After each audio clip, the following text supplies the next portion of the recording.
మరోవైపు కరప్షన్ చూస్తామా అంటే విడి కరప్షన్. ఏ గ్రామంలో చూసినా కూడా పక్కనే బెల్ట్ షాప్ కనిపిస్తుంది. గుడి పక్కన, బడి పక్కన, ఇంటి పక్కన బెల్ట్ షాపే కనిపిస్తుంది.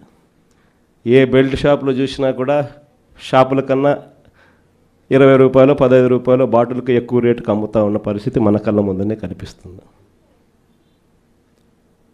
ఇసుక కళ్ళ ఎదుటే కనిపిస్తూ ఉంది.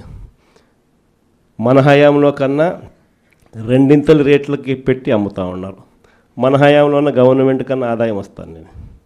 ఇప్పుడు గవర్నమెంట్కి రూపాయి ఆదాయం లేదు.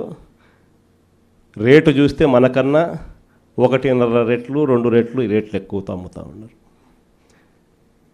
మట్టి మైనింగు, నియోజకవర్గంలో ఏదైనా పరిశ్రమలు ఏదైనా నడవాలి అని అంటే పరిశ్రమలు అన్నీ ఎమ్మెల్యే దగ్గరికి రావాలా, ఎమ్మెల్యేకి అంతో ఇంతో ముట్ట చెప్పాలా, ఎమ్మెల్యే ముఖ్యమంత్రికి అంతో ఇంతో ముట్ట చెప్పాలా. నాకింత నీకింత అని రాష్ట్రాన్ని దోచుకొని తింటా ఉన్నారు మొత్తం రాష్ట్రం అంతా కూడా. ఇవన్నీ కూడా కళ్ళ ఎదుట కనిపిస్తూ ఉన్న పరిస్థితులు. దీని నుంచి డైవర్ట్ చేసేదానికి ఏం చేస్తూ ఉన్నాడు? రోజుకొక డైవర్షన్ టాపిక్. ఏదైనా ఊరు పేరు లేని కంపెనీకి విశాఖపట్నంలో 3,000 కోట్ల రూపాయలు విలువ చేసే భూములు ఇస్తాడు. ఏదో ఉర్సా అంట కంపెనీ పేరు. ఇంద్రనైనా ఈ ఉర్సా అని చెప్పి చూస్తే ఊరు లేదు పేరు లేదు. వారు కట్టే కరెంటు బిల్లు ఏంది అని అంటే కనుక వాళ్ళు కట్టే కరెంటు బిల్లు ఒక ఇంట్లో ఒక అపార్ట్మెంట్లో రెసిడెన్షియల్ అపార్ట్మెంట్ కట్టే కరెంటు బిల్లు ఆ కంపెనీ కడతా ఉంది. పోనీ అమెరికాలో వాళ్ళ ఆఫీస్ ఏందని చెప్పి అక్కడికి పోయినారు మనోళ్ళు ఎంక్వైరీ చేయడానికి. ఆడ చూస్తే ఆడ ఒక చిన్న ఇండ్లు. ఊరు పేరు లేని ఈ కంపెనీకి 3,000 కోట్లు విలువ చేసే భూమి 99 పైసలకంట.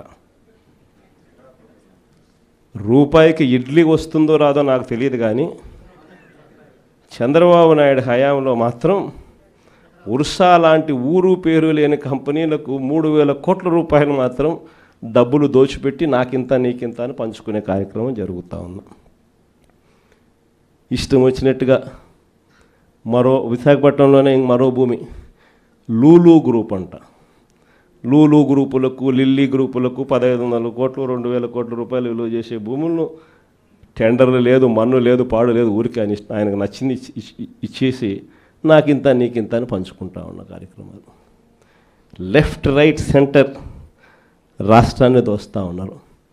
అమరావతిలో ఇవే టెండర్లు, ఇప్పుడు పిలిచిన టెండర్లు 2018లో ఇవే టెండర్లను పిలిచినప్పుడు చంద్రబాబు నాయుడు హయాంలో 5 ఏళ్ల కిందట వీటి విలువ 36,000 కోట్లు.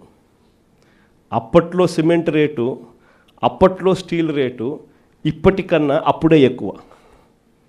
ఇప్పుడు ఇంకా తగ్గినాయి సిమెంట్ రేటు, స్టీల్ రేట్లు. అయినా కూడా ఆ 36,000 కోట్ల విలువ ఈరోజు 78,000 కోట్లకు పెంచేసి టెండర్లు వాళ్ళకు సంబంధించిన వాళ్ళకి మాత్రమే రింగ్ ఫామ్ చేసి వాళ్ళ కాంట్రాక్టర్లకు మాత్రమే ఇచ్చుకుంటున్నారు.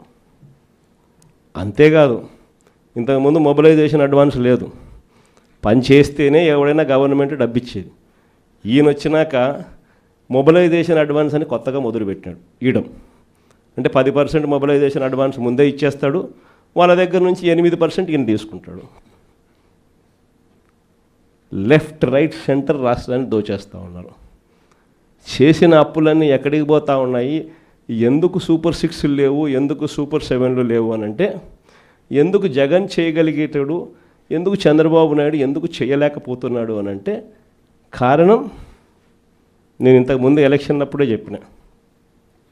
జగన్ ఉంటే బట్టలు నొక్కుతాడు, నేరుగా ప్రతి అక్క చెల్లెమ్మ కుటుంబానికి నేరుగా పోతుంది. చంద్రబాబు నాయుడు ఉంటే బటన్లు ఉండవు. చంద్రబాబు నాయుడు ఉంటే నేరుగా ఆయన జోబీలోకి మాత్రమే పోతుంది అని చెప్పి ఎలక్షన్లప్పుడే నేను మొత్తుకొని చెప్పిన.